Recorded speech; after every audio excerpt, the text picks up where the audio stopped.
Things were different. Remember, before the flood they lived to be 900. Read your Bible. After the flood they only lived to be 400. And then 200. And then 100. Something changed. Well, for one thing, that canopy overhead was gone. Number two, the soil was now not loaded with minerals like it's supposed to be to have plants grow like crazy. And the atmospheric pressure was different. The canopy had collapsed. It was gone, I believe. Sunlight was now getting through, radiation, etc. Many more problems in the post-flood environment. Dinosaurs had two problems. Number one, the climate change. Number two, was probably worse, people hunted them. They killed them. Now, they didn't call them dinosaur, though. They called them dragon. See, the word dinosaur wasn't made up till 1841. So for most of human history, these creatures are called dragons.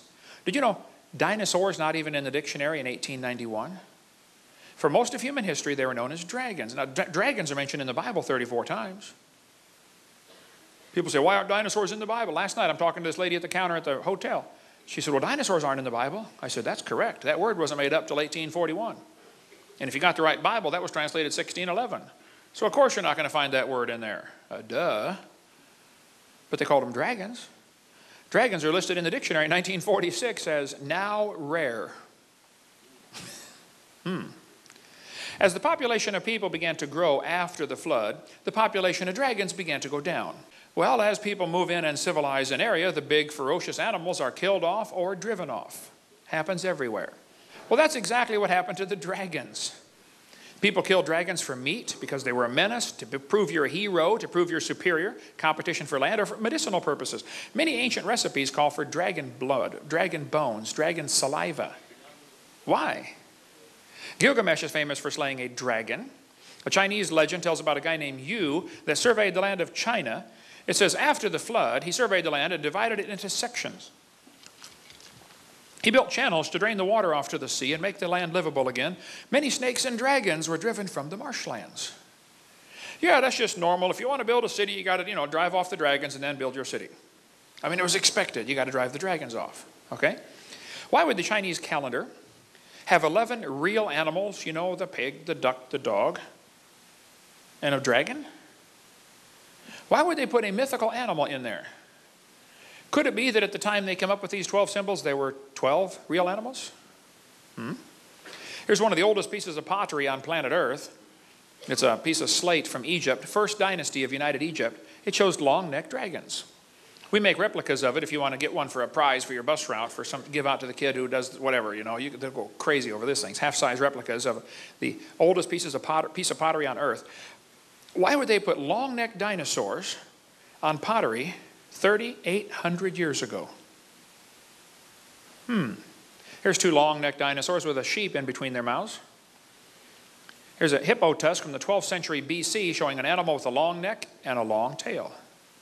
Here's a cylinder seal showing what appears to quite obviously be long-necked dinosaurs. The Babylonian god Marduk is shown pictured on a fire-breathing dragon. You say, Brother Hovind, now you don't believe in fire-breathing dragons, do you? Yeah, I believe there were some. We cover all that in our videotape about Leviathan, but Job chapter 41 talks about Leviathan. It says, out of his mouth go burning lamps and sparks of fire leap out. Out of his nostrils go a smoke. I've seen deacons do that at Southern Baptist churches. Okay, so that's no big deal. But his breath kindleth coals and a flame goeth out of his mouth. Now, wait. Was there really a fire-breathing dragon? Well, you better watch the Leviathan video about the fire-breathing dragon. Saddam spent a fortune rebuilding the ancient city of Babylon. Did you know ancient Babylon was discovered, buried in the dry sand over there? The bricks were just nearly perfectly preserved by the dry sand. So they excavated ancient Babylon and rebuilt it. Babylon was totally rebuilt in the last 20 or 30 years, I believe. Saddam put a brick about every 10 feet around the wall that says, I am Saddam Hussein. I have rebuilt Babylon the Great. I am the grandson of Nebuchadnezzar. But on that wall, they found carvings of lions and carvings of dragons.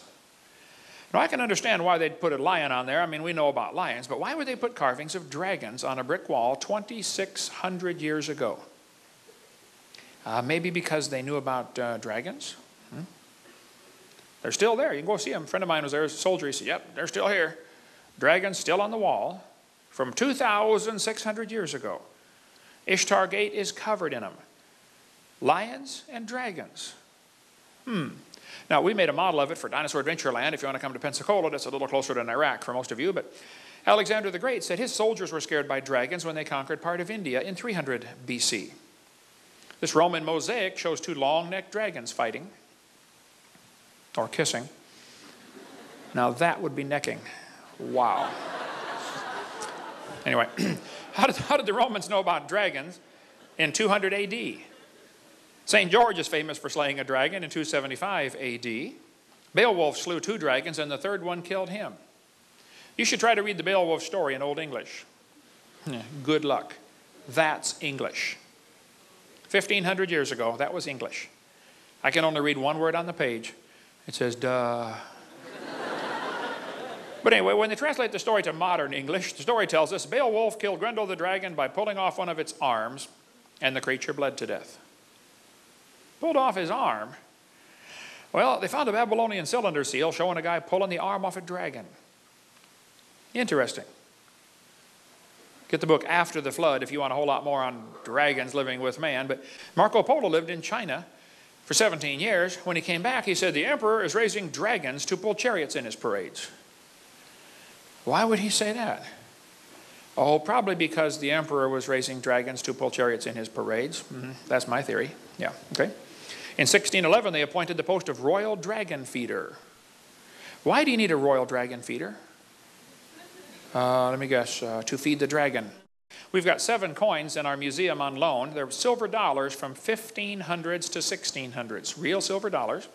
All of them show somebody slaying a dragon. It was common 400 years ago. Everybody knew about slaying dragons. Of course, you got to slay the dragon. You know, that's just standard procedure. Indians carved dinosaurs on the walls of the Grand Canyon. Why would they put dinosaurs on the walls of Grand Canyon?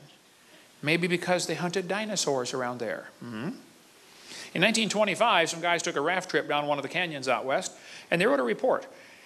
They saw one of these dinosaurs, and they said the fact that some prehistoric man made a pictograph of a dinosaur on the walls of this canyon upsets completely all of our theories.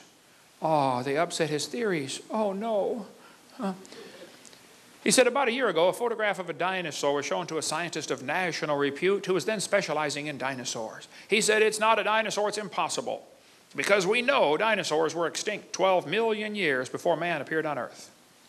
Oh, hold on just a minute, okay? First place, it's not possible for you to know what happened 12 million years ago, okay? So let's just get that straight first up, okay? Secondly, notice he said 12 million. Now today the kids are taught dinosaurs died 65 million years ago, aren't they?